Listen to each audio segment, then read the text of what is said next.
is the Mileage Bully, the Moto Mob CEO, and your 2024 Titan.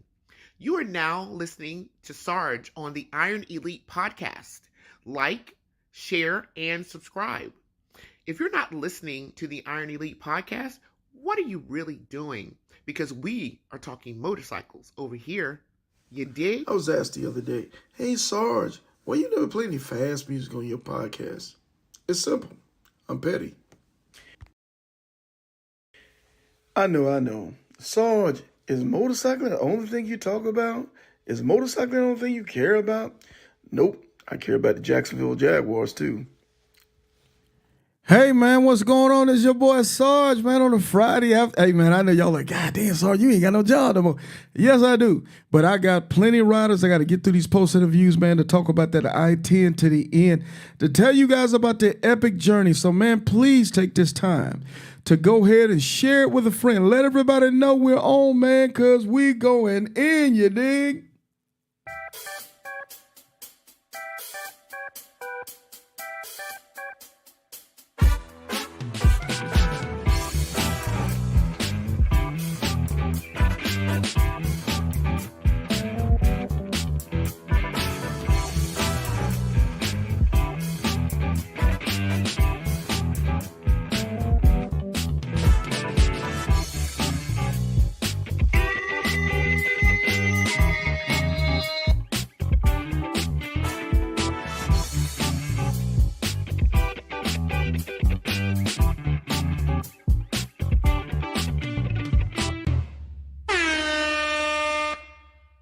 Man, let's get it up and let's get it moving, man. We're talking about motorcycling on a Friday evening, man.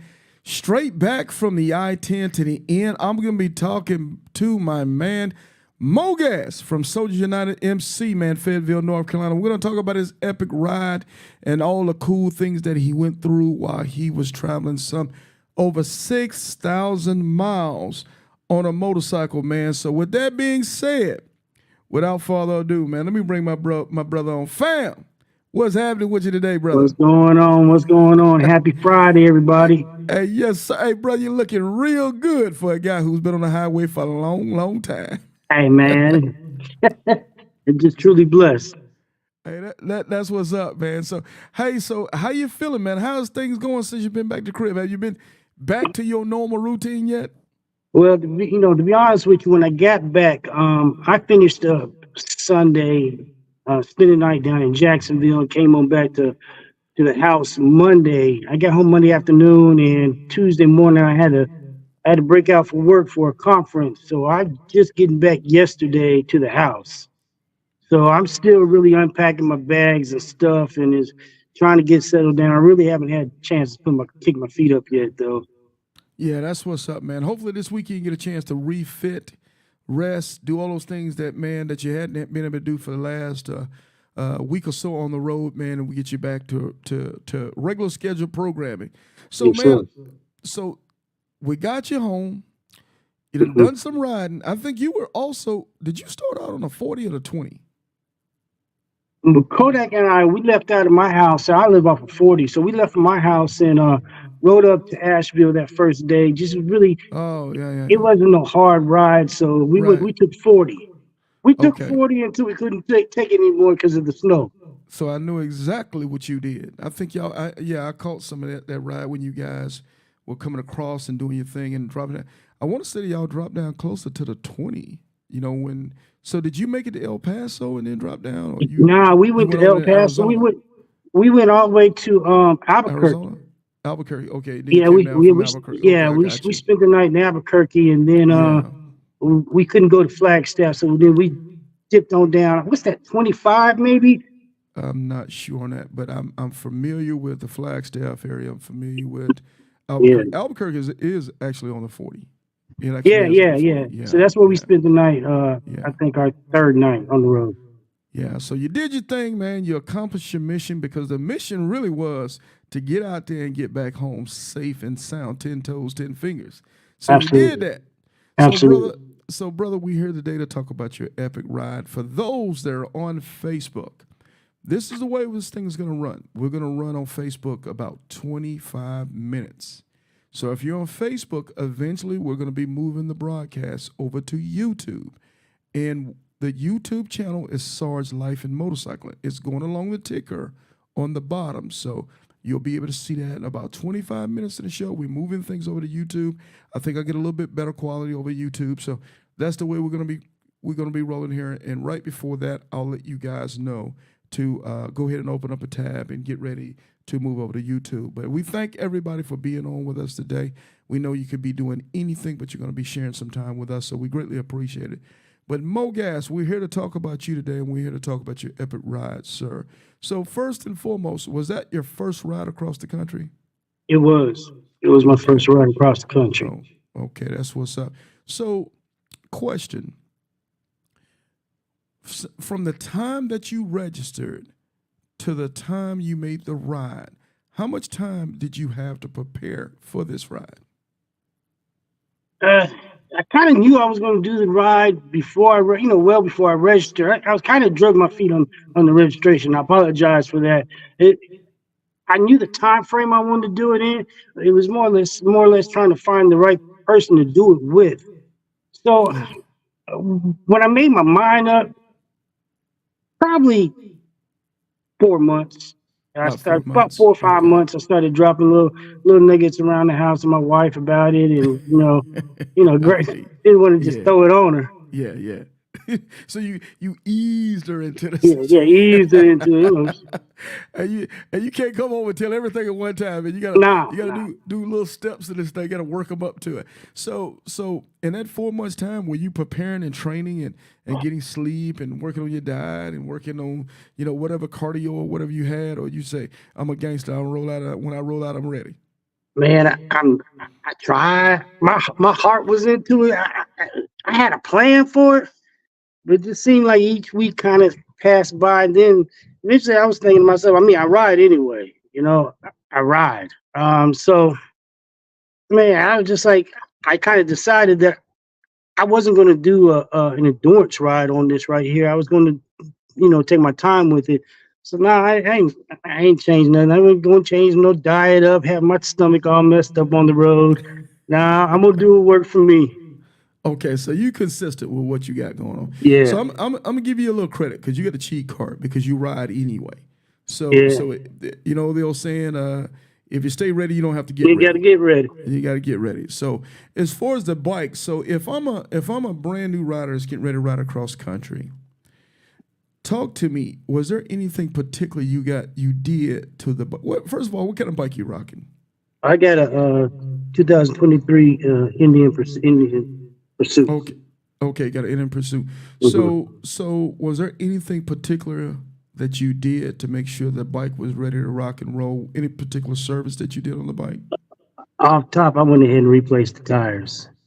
I think this bike I got this bike in September, and I think I had maybe 15,000 miles on the tires.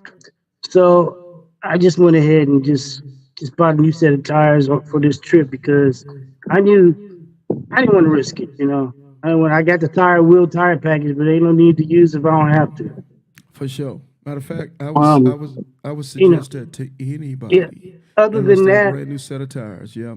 Yeah. Other than that, I got my oil changed and had it serviced. And after I had it serviced, I just kind of put it in the corner until I was ready to go.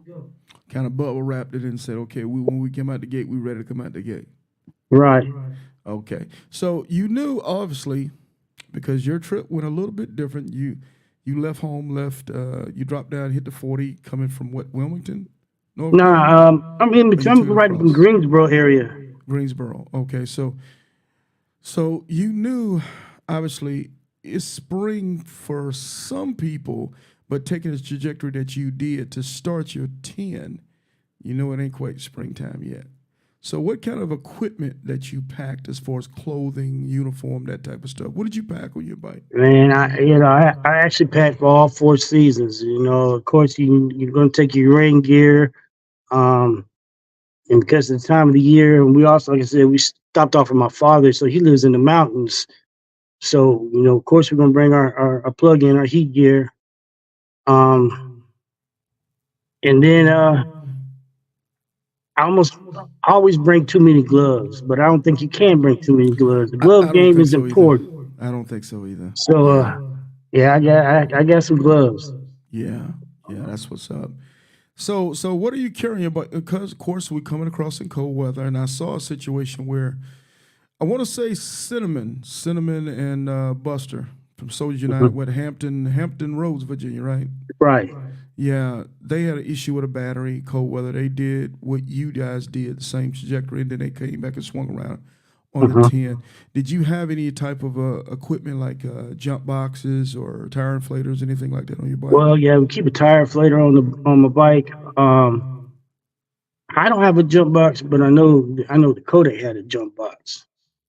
Okay. So if I don't have it, it's probably if I don't have it, I can almost guarantee if we need it, Kodak got it or has access to it. Yeah, because that cold weather, you don't know what those bikes are going to do the next morning, been sitting out there in the cold or whatever the case might be. Yeah. Right. Okay, so heated suit, you had that, had rain suit, had mini gloves. Any other type of things that you brought on the bike as far as roadside emergency type stuff, first aid kits, anything like that? Yeah, I have a couple first aid kits on my bike. I keep a little small toolbox on there. I keep some straps on my bike too. That's about it. Yes. Okay, Yeah. fair enough. So packing out, are you a guy who believe in, do you deal with towing packages and those type of things on the bike or ESP? Do you an Indian rider, man? We Harley guys. We Harley guys, man. So what do you have as far as emergency roadside services? What do you? So I have I have an ESP also, and I also have the entire roadside package. I also have AAA for insurance. So and have an emergency credit card. True. And please, and I'm setting you up with these type of questions because I want our viewers and listeners to continue to hear how the repetition goes with this thing. Towing package. A towing package is not the person who rides with you. The towing package is not somebody that you reach out to on Facebook. The towing package is something that you purchase and have an annual membership to this thing. Because if you're behind, get out there somewhere. You need to have towing or roadside recovery service. That's not a luxury. That's a necessity. Would you agree with that? Absolutely. Because you don't ever know. I mean, you might be 5 miles from the house, or you might be 500 miles from the house. You never know. And your bike's gonna break down on you when you're riding. True. It don't too much break down on you in the garage. No. It might not start in the garage. But break down typically. Yeah. But for everybody that's been listening, now, you notice again, I'm going to repeat this. We continue to repeat the same things. And we say it because it's gospel.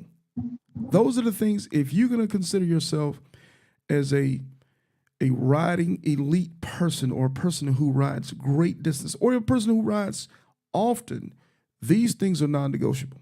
They are non-negotiable. Don't be calling Sarge for a tow in the middle of the night, bro. Stop. Get the towing package, man. I'm just saying. Wheel and tire package. You heard him just speak about that as well.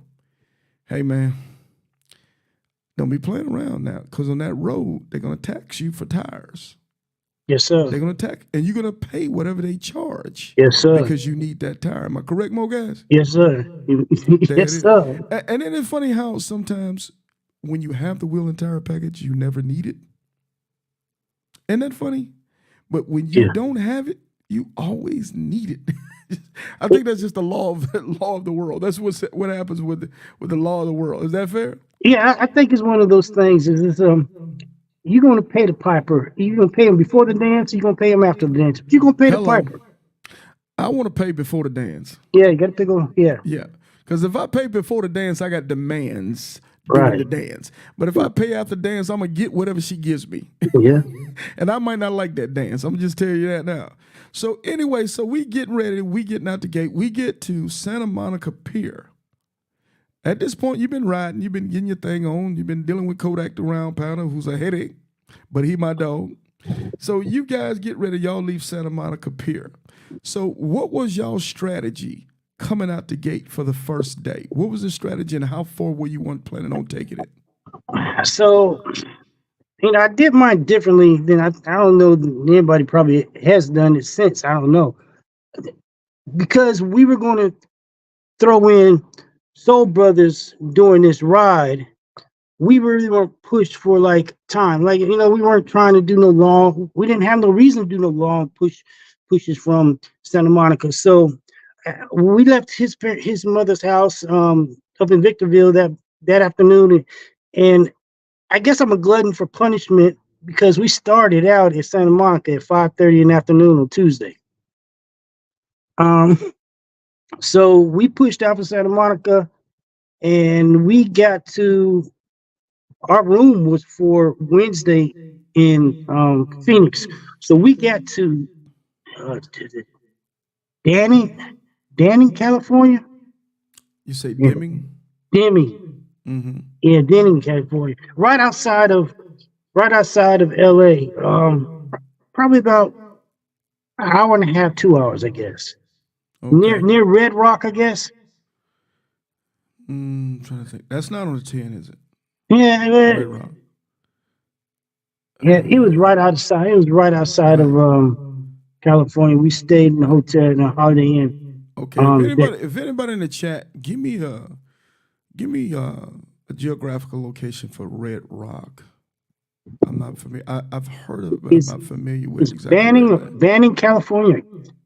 Banning, California. Is that LA?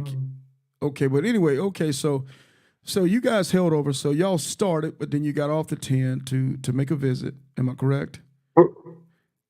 No. When we started out the 10 and we pushed on down the 10 all the way to, like I said, Banning, California, and we bedded down there, and then we pushed in from there to Phoenix Wednesday morning. Okay. So, okay.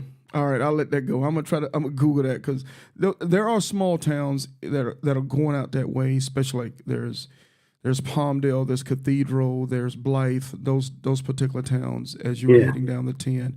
Okay, so we get into Phoenix. That's a small ride. That wasn't that big at all. Would it take you guys about 4 or 5 hours, maybe at the most, to get into Phoenix? 4 hours. Yeah, okay. About 4 hours. So then from that point you parlay. Because matter of fact, that's when I saw you over at the Soul Brothers Clubhouse. Shout out to Arizona Soul Brothers, who had a great event that week and that weekend. So you guys were able to kind of hang out, kind of recoup, and then I think, what was it? Y'all launched Saturday morning? When we launched Friday morning from Arizona. From Phoenix? So we left Phoenix after the fish ride. The next morning we jumped on 10, and our next stop was from there, Fort Stockton, Texas. Mm-hmm. So let's talk about that route. Of course, when you're getting out there now, once you get past Tucson, now it's starting to get a little more rural out there. Did you guys have any issues traversing that strip of highway between, let's say east of Tucson all the way into Fort Stockton? Any issues, any weather, any roads, anything that we should know about? The wind. I never, I rode in the mountains up here in North Carolina, but I've never ridden in no wind like that out there. It's a different type of wind in the desert. The wind was a beast, and the traffic wasn't that bad at all. Mm-hmm. And you say your bike, you say you ride an Indian. Indian Pursuit. So what's the particular Pursuit? Is that a full bagger? Is that a? Yeah. Okay. So forgive me, I'm not all that knowledgeable about Indian motorcycles. So the Chieftain, what is that? Is that about the same size? They're about the same size. One's a Size. fixed fairing and one's not. Okay, okay. Because I kind of, and the reason why I'm asking these questions is because, matter of fact, I see Cynthia on here now. I see, and they were talking about the same thing. With all of us who made the ride across was talking about the wind. The wind was disrespectful, and that's what it is. Yeah. That's just what it is. And I was just kind of curious how your Indian performed in the wind. Did you have a lot of problems, or? I know No, the street glides caught hell no. coming through that wind. To be honest with you, my bike didn't have a problem. I mean, a couple of times my bike was pushed, but it wasn't. The wind was beating me up physically. It was one time I lifted I don't know why I did it. I guess maybe I wanted some air. I lift my modular up, man. I felt like I got punched in the face twice. And I was like, oh no, that's not what I want to do. I closed my modular back. The wind was, but like I said, it didn't really push my bike. Right. But it was different. Yeah, it is. As a matter of fact, I talked to Keith. I talked to Milkman, and Milkman said, man, it was so brutal. He started to get so physical on him that they decided to go ahead and hold up and stop a couple of times, man. Because he was on a street glide. He was on a CVO street glide, and he said, man, it was giving him work. It was giving him a workout. Yeah. And I just know up in the area, especially when you cross the Great Divide, man, there's nothing out there except once that wind comes off those mountains into the canyon, it just ain't nothing stopping it. Yeah. So just be prepared and be ready to get on. Just learn to ride with the lean a little bit. For sure. So you push in. How was the ride going through El Paso? I was kind of at the scenery of it all, because I've never been on out there like that, especially on a bike. And as an adult, I don't think I've been out there in a car. So I was kind of soaking it all in. We ran into some construction in El Paso. No, you didn't think there was a lot of construction in El Paso. Yeah. Especially coming in from the west. It was a bunch of Mm-hmm. So we were coming through El Paso Saturday. No. That was Friday. Came through Friday. Yeah. Yeah, we come through El Paso on Friday, and the traffic wasn't too bad at the time we were coming through there. Mm-hmm. But the construction was a little heavy. But at no point did we have to stop for the construction. Yeah, and when I've talked to everybody, shout out to Big Win, man. Stephen Winters, he's running for mayor of El Paso, brother. And I'm telling you now, brother, there won't be a better mayor than you. So he was telling me, because I shut down with him in El Paso for a little while, broke a little bread and spent a little time with him and the boss and some of his Buffalo Soldier brothers and sisters.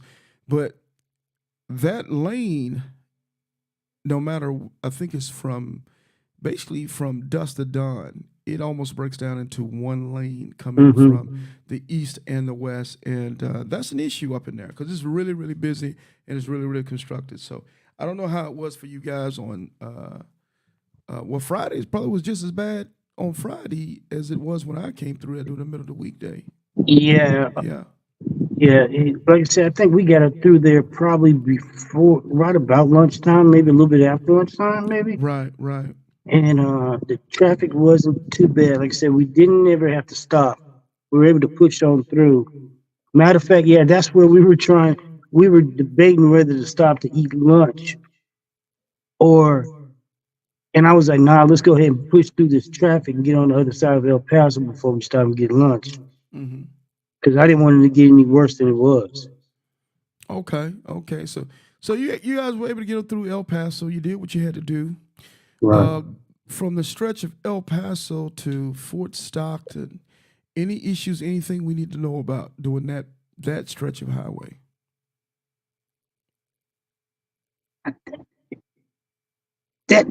That's a stretch where you really got to be careful with your gas. Huge. So my bike was getting about 200 miles a gallon, and because I was riding with Kodak, he's ridden that a few times. I mean, I think he rode it when it was a dirt road. He knows where we need to stop, and for the next long haul before the next gas station. So having him with me as a point of reference was it took a whole lot off my plate. Yeah, that's true. That's fair. That's fair. Because where you guys were, where you were, the direction that you were heading, obviously when you're there's some major towns coming in from well, not major. Let me stop. There's nothing major out there. Right. There's probably about three. I want to say three, maybe four strategic gas stops. After that, you're starting to play with the devil. You really are. So, what was y'all technique? Was y'all technique to regas every half a tank or every quarter tank, Yeah, every three-quarter? about Y'all every did half a tank. better every. You can't play. And for people that are listening, that people that are on with us right now, hear me out on this. If you don't listen to nothing else in this interview, hear me out. I don't care what GPS tells you. It might Oh say no. it might say a gas station 30 miles. And then you get to that gas station and you found out that gas station is no longer open. Well, they Or close, you yeah. find out that gas station closed at a certain time. Or Or they out of even, gas. thank you. You took it out of my mouth. Or they out of gas. And then what you might find yourself, okay, now I'm sitting in the coordinates for another gas station. And you might find out that you got to go 39 more miles down the road. And you don't know what you're going to get. So don't play around with the gas out there. You will run out of gas. So I suggest, I don't know about you guys, Mogas, did y'all carry an extra can of gas or like a gallon or Yeah, whatever? yeah. I had Yeah. two little liters. Yeah, you can't One's a play. liter and a half, and one's a liter. Yeah, you can't play unless you know that area like the back of your hand. Don't even goof around with it. Don't even Mm-mm. goof around. So yeah, to me, that's one of the biggest takeaways. Not only that, so say on the bike, because you guys are traveling through the desert at this point, do you keep any type of emergency provisions like water or snacks? Do you keep anything on the bike like that? So I packed all the clothes.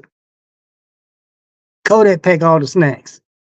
So his tour pack was our snack, was our pantry. So what we would do is about every other day we'd he'd run over to the Kodak's not gonna spend a lot of money. Right, Kodak would run over there to the Dollar General and get a case of little waters and right. put in his tour pack, and he get his seeds and nabs or whatever, and that's the only thing that's in his tour pack is nothing Right. but snacks. Hey man, what can you say, man? As long as y'all got a technique, and I just say those issues because now, eventually, I mean it's been cold nights and it's been cold in the morning. It's been mild or maybe a little warm in the daytime, but as we move this thing along, as we start getting to May, June, July, it's gonna be hotter than the devil's underwear back there. Yeah, You feel me? And yeah, just something so simple as running out of gas or getting a flat tire, it can go from a recovery to an emergency and a heartbeat if you don't have water or some type of provisions to take care of yourself. Is that fair? yeah. That's fair. That's true. Yeah, Wild That's Indian true. country back there, man. It's where the West was won back there, man. Ain't no joke back there. So you guys get into Stockton. Did y'all shut down that night in Stockton? Yeah, we shut down the night and Stockton. We got us try to find us something good to eat. That we weren't very successful. In Fort Stockton? Because Yeah, what time everything closed back there? I had to learn a lesson the hard way. Everything closed at what time? about eight. Man, they ain't joking. Yeah, It's like Mayberry RFD, man. Everything closes back there, homie. You yeah. might get lucky in the hotel and the gas And station. Other than that, and the no wind in dice. Fort Stockton. I don't know if that's something that's like common in Fort Stockton, but there's no way in God's green earth I could live there if it was like that all the time. That It's the wind Dust was a Bowl. It's the beast. Dust Bowl. It's the Dust Yeah, Bowl, man. That's just the way it is. yeah. And That wind's a beast. and not only that, when it gets hotter, it's like hot wind. That's like a dragon on you, man. It ain't no joke. Yeah, so you have to stay hydrated on that bike. You can't be playing. And even in the cold weather, you still have to be hydrated because you will get depleted. Is that fair? Yeah, yeah, So yeah. y'all get a Fort Stockton. Ain't nothing open Nah, yeah, except Kodak's tour pack. yeah. We were able to find Yeah. us a little restaurant, but it wasn't hitting on much. Okay. So what time did you get up and get back on the road, leaving Fort Stockton the next day? Okay, so but being on the West Coast, I didn't realize that it was still dark about 7 o'clock. So we probably didn't push out to about 7:30. We wanted that sun we needed a little sun. So like I said, we weren't in no great rush, and that was Saturday morning. So when we pushed out, there wasn't no traffic out there. Some trucks out there, and that was a good push into San Antonio. Okay. So nice little run. I'm thinking Fort Stockton, San Antonio, what, maybe a little under 6 hours, somewhere in that area. Yeah, about 5 hours. Okay. So you get in San Antonio. Anything to talk about on that stretch from Fort Stockton to San Antonio as far as roads, conditions, visibility, anything like that? I kind of feel like there was some. I don't remember. I think there was some construction coming into San Antonio. We ran into it wasn't a hard rain. It was just like a annoying mist for about 40 minutes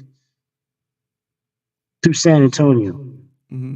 So y'all were early, so y'all didn't get caught up in all the traffic with the the total eclipse people. No, you know what? Yeah. I saw some of those big vans, those big traveling vans, and it was, I was wondering where everybody was going, but it didn't really dawn on me until like the day of the eclipse. Actually, they're all coming into Central Texas. Yeah, I didn't. Yeah, by the time I was heading home, all of them were at all the rest area stops with all their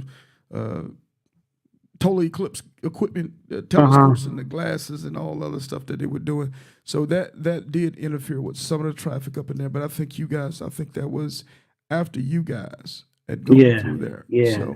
So I think there probably was just a little bit of traffic or construction going into San Antonio from the western side, from Bernie, but it wasn't nothing too serious from what I can remember. What about you? Nothing too bad? No, that's why I said I couldn't remember if it was, but I thought that there was. But yeah, that was Saturday morning coming through there. The only thing that really sticks out in my mind is that was that day that was the first day we really had rain on that leg of the trip. Yeah. I know San Antonio got it pretty bad. I think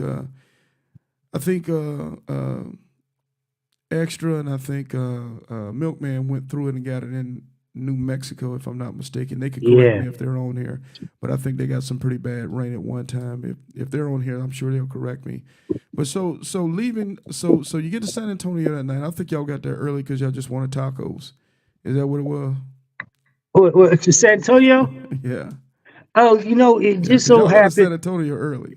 Yeah. So it just so happened that I was coming through San Antonio the same time my daughter, she lives in Memphis. She was on a field trip down there with her choir doing a performance, and she was 3 miles off the 10. So I was able to stop by there and give her a hug and let her dig in my pockets for a minute. Oh, that's what's up. And we jumped back on the 10 and headed to Houston. Okay. So the next day y'all take it into Houston. From there about another 3 hours? Maybe 2.5, 3 hours. No, yeah, about 2, right? Yeah, I think it's about 2. Because I think that's a couple hundred miles. Yeah. It's a couple hundred miles, yeah. So you guys get into Houston. Did y'all push through Houston? Yeah, we pushed through Houston. Our goal was to hit, what is it, Lake Charles. Lake Charles. How was the traffic going through Houston? Was it pretty decent? Yeah, it was pretty decent. Yeah, it was good. Trying to think. It was thick. But we were rolling pretty good. Man, it's always thick in Houston. Bro. Yeah, it was thick. Yeah. But we rolled pretty good through Houston. Mm-hmm. So how was it? So y'all shot through Houston. You went all. Did you make it to Lake Charles? Actually, when we got to Lake Charles, when we got to the hotel, and we had like 2 hours of sunlight left. And I looked at Kodak, he looked at me, and I went in and canceled my reservation. We got back on the road and we pushed down, I believe, right outside of Baton Rouge. No, we got on the other side of we got between Baton Rouge and Louisiana. And we bedded down the night there. Okay. You say between Baton Rouge and Yeah, where in Louisiana? in Louisiana. Oh yeah, Baton Rouge I in mean, in New Louisiana. Orleans. I'm sorry. New Orleans. Okay. Yeah, Okay, I got you. Okay, I got you. So that's where y'all bedded down, New yeah, Orleans? Okay, cool, cool, cool. right outside New Orleans. Yeah. Any issues doing that stretch of road, the bridges, anything at all? Was everything pretty cool? Yeah, I think everything was pretty cool. No, there was some construction coming into Louisiana because we Okay. could. Because I missed the state sign. Okay. Yeah. At this point, how's the bike performing? Any issues with the bike at all? Anything that you had to kind of address or Only deal issue I with? have with my bike the entire trip was I have a quad lock for my phone, which charges my phone at the same time. For some reason, it stopped charging. So, I mean, if that's the most that happened to my bike, yeah, I'd take it any day. Okay. Okay. Cool. Yeah. Cool. Cool. Okay. Cool. So now we're in New Orleans. We spent a night in New Orleans. What was the next leg of the trip? Did y'all take it all the way to Jacksonville from there? Yeah, we took it on into Jacksonville. From there, we got up the next morning and we got pulled over by the New Orleans mayor, GQ. We stopped, talked with him, chopped it up a little bit, and get back on the road. Matter of fact, that leg took a little bit longer than it was supposed to, but it was so educational because another gas stop up the road, we ended up running into oh God, Kim Henry, Oh yeah. Sunshine. Sunshine, and then Sunshine. Yeah. Low Key. That's my Ran into dog. Low ran key it. out of Houston. He was coming back from the all female ride. Right, That's right, right, Yeah. man. Yeah. And so being able to, stop at the gas station and to just to talk to some OGs, Yeah. you know, Very nice. and that was worth the trip right there. Yeah. You know, Y'all chopped it up with some real number ones. That's yeah, what's yes, up. sir, Yeah. yes, sir. Yeah. No better place to do it than on the road. Highway. That's how you make these relationships, bro. Right. Highway. Yeah. So coming from that area, so now we gotta go through Mobile, we gotta go through Gulfport, we gotta go Mhm. through Pensacola. Any issues in those three particular towns on the way coming down the 10 head to the Panhandle along Nah, the Gulf? it seemed like we got through. Alabama and Mississippi so quick, you almost Oh yeah, missed it. yeah. Well, compared to what you were coming through from Yeah, Texas. Texas, every state is nothing at that point. Yeah. Because now to be honest, is it fair to say you're in the easy portion of the ride? Oh, absolutely. It's the dream portion of the ride. As a matter of fact, for me, once I make it to Mobile, it's all downhill from there. Yeah. It's cruising and just vibing on into the house. So on the Panhandle of Florida, any issues? I mean, that's pretty wide open spaces. Is that fair? Yeah. Actually, Yeah.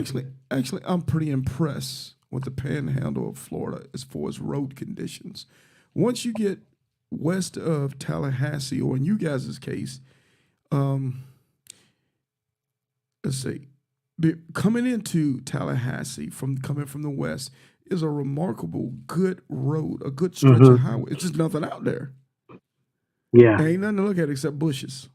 Trees. But it's a very good stretch of highway, and it's wide open. So long as you're not back there at night, the visibility is great. You're back there at night, it just gets ugly.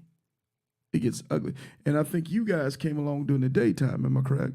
Yeah, we came through there in the daytime, right? So We everything didn't do was much. everything. We didn't do much night riding at all on this trip. Yeah. I get you. So we get into Jacksonville. This was our first cross-country ride. You done made it to Cali, and now you did it the other way around from Cali to Florida. How did you feel, brother? What was the feeling that came over you once you made it to Jacksonville and knew? Just sense of Dang, man. satisfaction, Yeah. It's just a authentic sense of satisfaction. Hey, tell us this, man. For somebody who just made this ride for the first time, let's articulate this. Did you always have it in you, and what inspired you to make this ride? What inspired me to make this ride? I always knew that. And I ain't gonna say I always knew it. I'm gonna be honest with you. 10 years ago, I would never thought about riding across the country. That- I knew that I enjoyed riding, and it just seems like I've taken a couple long trips: Canada, the Keys, you know, St. Louis, Memphis. I've done those types of rides. So, and I never got off my bike and was like thinking, I'm not getting back on that thing. So I think it was a gradual process for me. And I just wanted to challenge myself. You know, I know it could be done. I see K Solo does about twice a month. So Yeah, I would say probably twice a month. you know, Yeah, that's if he ain't got nothing to do. right, right. Yeah. So and after hearing about it, seeing Kodak do it, and then you know, I'm tight with those running rebels. So after they did it, That's my boy. That G Money, Confusion, and Slick, and Slick, which one was it? Slick. Slick. Oh yeah. G Money, Confusion, and Slick. Yeah. Yeah. They're So- my dogs. They were yeah, out there so- anyway. Weren't they out there? Yeah, they were out. Yeah, they were out there in Arizona. Shout Yeah. out to let me do this for the Running Rebels. That's how I get out with them. Hey, those are my dogs, man. I just gotta say, put that shout out. But anyway, I'm sorry, brother. Finish your Yeah. thought. So after talking to them, and getting some nuggets from them, and Slim Wayne, and Slim Wayne, C yes, Styles. sir. C you know, Styles. Yeah. So yeah, I knew that I could do. I just needed to find me a good ace to do it with. For sure. So. You went across with one of the best, bro. Oh, absolutely, absolutely. yeah. Kodak we knows get- a lot of people, Yeah. and he's on 10. But I'm gonna tell you, if you want to go cross country with Kodak, you probably need someone to make a patch for that in itself. Hey man, rocking with him is an adventure, man. Right now, shout out to Coco. She's trying to make that run now. And Coco, please, I know you want to, but don't scratch his face out. He need to see what he's doing. That dude, man, that dude. Hey, Kodak is extra, bro. Whatever you gonna get to the 10th degree, man. So you gonna get he's not stepped to 10. Yeah, he's on 10. Hey, but shout out to him. Absolutely. Shout out to you, sir, for caring enough to share your ride. And let me say this, man. I normally don't go on a tangent like this, but I'm going to do it today. Soldiers United, man, have taken on this mission, this social experiment, and taken this thing to the next level. Each year, they keep bringing more and more guys across the country.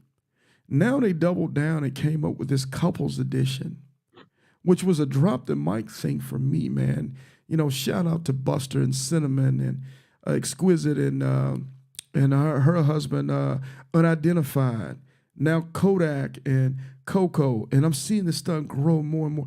I don't know what you guys are gonna do to exceed what you guys have been doing here lately. Whether it's with the Running Rebels, whether it was with Slim Wayne and C Styles and all those guys, and Big Ed, Easy, man. You guys are wrecking shop, and you're really displaying what it really is about when it comes to this motorcycling thing and making relationships all across the highway. So for that, bro, let me say this real quick. Let me do this.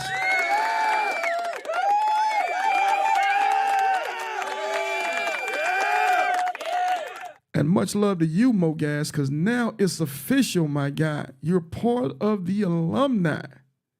So talk your trash. Talk your trash, Class bro. of 2024 right here. Hey, man, Mogas number 216, man. Hey, he doing his thing, but Mogas, man, let's do this. Let's kill this segment, bro. And we're going to call this the good, the bad, the ugly. What are your final takeaways? What would you like us to know about your epic journey across the country, brother?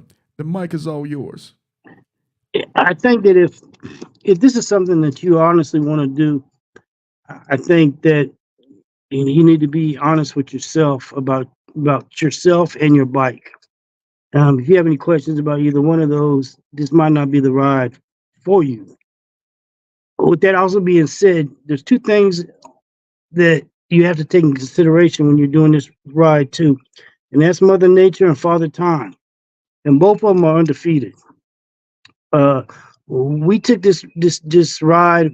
We weren't trying to do an endurance, no cannonball run, so we weren't trying to get across the country in 3 days. And so I suggest if you're going to do this ride and you want to enjoy it, find you someone to do it with.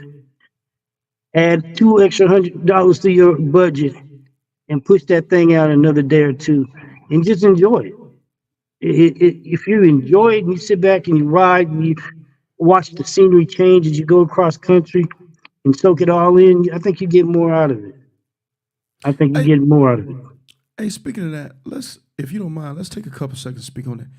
What would you suggest as far as a budget if you're going to make a cross the country ride? Oh, Give us a loose figure. What you think? I'd say 25, About 2,500. 2,500. Yeah, Okay, about I'd say 25. 2,500. Okay. Would you say 25 is on the high end? Depends on your hotel style and Yeah, which. yeah, Okay. yeah, yeah. Because Okay. I mean, I don't want to cheat myself. If I'm gonna ride all day, man, I want a good clean room and a good soft pillow. Okay. So yeah, I'd say 25 would get you in there. Okay. So now y'all heard it, man. 2,500, I agree, is on the high side. That's if you want to live good and you want to kind of enjoy yourself and that type of stuff. But I also think that you can do it for a little bit lower than that if you've done everything ahead of time Yeah, as far as preventative maintenance and those type right, of things. right. Right. I think, matter of fact, I think with 2,500, you can do it like a rock star at $2,500. You don't think so? Yeah, you have some cushion out there. Yeah, you got a little cushion. You don't have some cushion out there. Now, Something else I would recommend. yes, sir. I would recommend doing this ride from West Coast to the East Coast Mm, and planning it out on the weekend. Because interesting. I noticed is a lot of people, they want to start off on the East Coast like at dark 30, Right. and they're coming through all the way through, and it seems like they're running the traffic into Houston and San Antonio towards the end of the day. Mm, Kodak kind of put this plan together for us, and it seemed like it kind of really worked out where we avoided traffic coming back west, because like we started off on Friday, we really didn't run into no traffic in El Paso, and then we dealt with San Antonio and Houston on a Saturday, mm-hmm, and then we dealt with New Orleans and the rest of that on a mm-hmm, Sunday. mm-hmm. So I think by doing that stretch during the weekend really helped us out. Good. Hey, I apologize for this, y'all. Hey, I'm cutting Facebook, man. I forgot. Forgive me. I'm cutting Facebook right now. So if you're on Facebook, move over to YouTube and for us to finish this out. So we're coming on Facebook right now. Sorry about that, folks.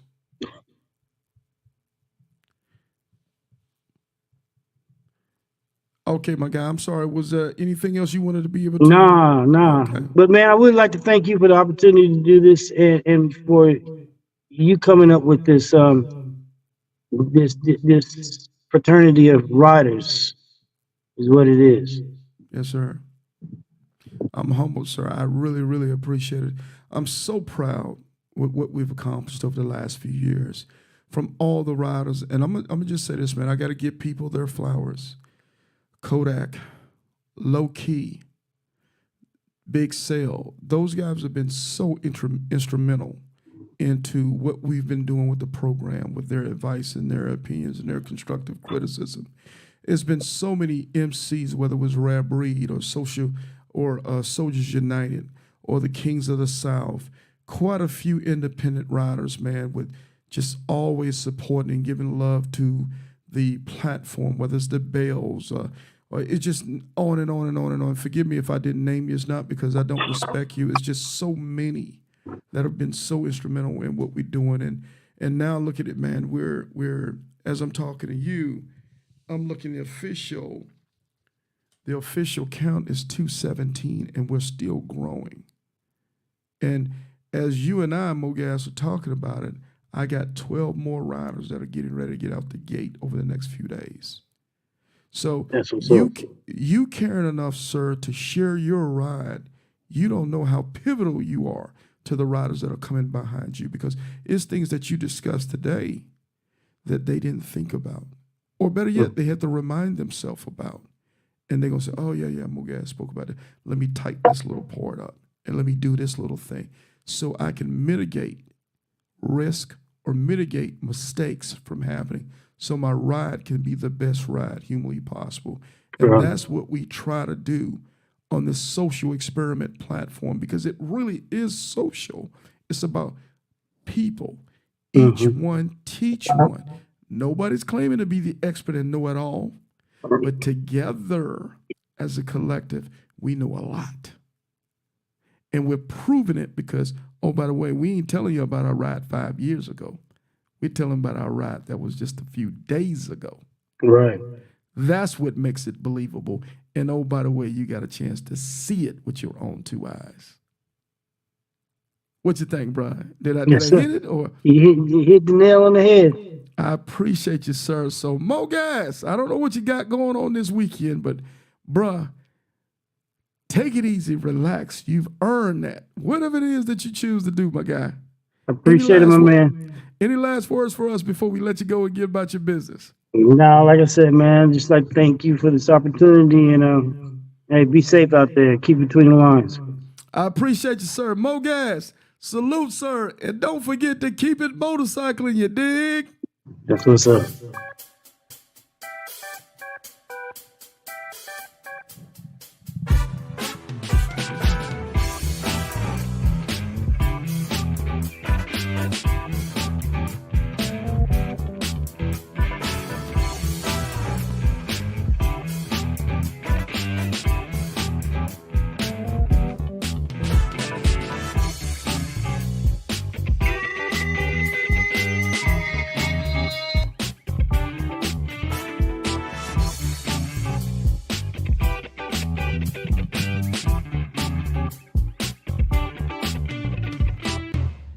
Hey, man, one more time, I want to thank my man Mogas from Soldier United Fayetteville, North Carolina, for coming on and sharing his ride with us today, telling us a little bit about how to attack and to be successful on that I-10, heading from the west to the east. So, man, we got a few more interviews that'll be coming up. Tomorrow morning, we'll have Kings of the South, the Jacksonville, North Carolina chapter. We'll be bringing on eventually Pocket Change from Georgia. I believe Pocket Change, those guys are from either Hinesville or Brunswick, Georgia area, man. But we're trying to get all those riders as they're coming in and knock out these interviews and get things done. Man, shout out to my brother C-Note, who just came in last night from the 10, man. He did his thing, man. He's happy. He's proud. He can't wait to share his ride with us, man. And he was the what do you call it? The moto tent or the tent moto, whatever the hell that was, man. He was riding and he was backpacking with his tent on his motorcycle on his Road King, man, doing his thing and enjoying life, man. So we're going to be bringing him on. We're going to be talking about his ride as well. Shout out to my soul brothers from the Virginia chapter who did their ride, did their thing. So we're bringing everybody in. There's going to be quite a few people. I've got quite a few shows to catch up with. And I know you say, Sarge, man, you're talking about the same old thing. Brother, sister, to you it is. But there's plenty riders that are aspiring to make this ride across the country. And this content is for them. For those riders who made their ride, this content is for them to share with you their ride. Because remember, this platform is made for motorcycle riders, for us to share, to inspire one another, to teach one another how we motorcycle great. Iron Elite, home of the motorcycle elite, is not home of the one elite or two elites or three elites. It's home of all the elite. And the only way we can become elite is learn how to ride our motorcycle in a way that nobody ever has done before. So we're going to continue to do that on this platform. Thank you for those who will continue to support this platform, whether it's through Cash App donations, whether it's through sharing the YouTube page, whether it's to subscribing to the YouTube page, whether it's to come on the Facebook and give us some of your time each and every day. We appreciate you guys. But we got room for growth, and we want to continue to grow the YouTube channel, the podcast, the Facebook. We want to continue to grow. The only way we can do that is through sharing the content with one another and letting everybody know about this great platform that we, the people who have it going on. Thank you to those clubs that I mentioned out there today. Quite a few clubs have supported us. Quite a few independent writers who supported us. Thank you to Adam McHarley Davidson here in Jacksonville, Florida, for supporting me, for believing in this crazy vision that I had and being there for me when I ask for things, when I ask for support. They're there each and every time. And you got to thank those who support you in this endeavor, and thank you to them. Thank you to all the friends and family and my family members who believed in me when I had this crazy dream to do what I do today, and never said, Sarge, you were crazy. You can't do that, man. Sarge, you just need to sit down somewhere. They never did. They said, hey, man, I got your back. I believe in what you're doing. So thank you to all of them. I'm going to continue to push this thing at a level that you guys would never believe, as long as you continue to push me to do this thing. So again, all my PIFs, thank you for folks who sponsored other riders with your money and your resources to make sure that they could enjoy the beauty of this ride. Thank you, thank you, thank you. Hopefully we can continue this thing on.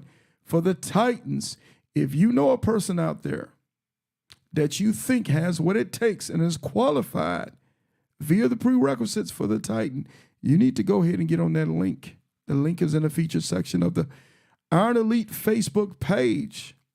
And also, I'm going to start putting the link in the subscription or the description on the YouTube. So if you think you got a person that has what it takes to be a Titan, I want you to go ahead and nominate them. Don't tell me later on, hey, Sarge, why my guy or my girl didn't get consideration for the Titan Award. Well, maybe because you didn't nominate them. So take 15, 20 minutes to nominate those folks that you think have done great deeds for our motorcycle community. Shout out to the all-female ride. That thing was bananas last weekend, and the work that Jen and her crew has been able to do here in Jacksonville, Florida. Shout out to Arizona Soul Brothers for let me say this. Unity. Thank you, Arizona Soul Brothers, for bringing unity to the motorcycle community. And I'm going to leave that like that because I know people going to say, Sarge, you're being political. No, I'm telling you what I saw. And I saw nothing but unity out in Arizona. It was a great time. It was a great event. It was great seeing my I-10 to the N alumni family. It was a ball, and I had a blast. To be honest with you, I'm still tired. But everything going to be all right, man. So in the meantime and in between time, I know it's the weekend and you guys are getting ready to get out and get riding. And Sarge, we ain't got time to keep listening to you. We're getting ready to ride. So I'm just going to say this, man. Be safe. Ride defensively. Ride as if your life depends on it. And we'll see you on the other side. And in the meantime and in between time, y'all keep it motorcycling. You dig? I know. But Sarge, that's too far to ride on a motorcycle. But Sarge, what if your back get tired? Well, Sarge, what if I get lost? I know what you're getting ready to say. Hey, Sarge, why you always have to play all that slow music? Man, I know I can't help it, man. But that fast rap music y'all listen to today, give me heart murmurs. But hey, man, it's the Iron Elite Podcast Show where we keep it motorcycling, you dig? Hey y'all, it's Snacks reminding you to tune in to the Iron Elite Podcast. You dig?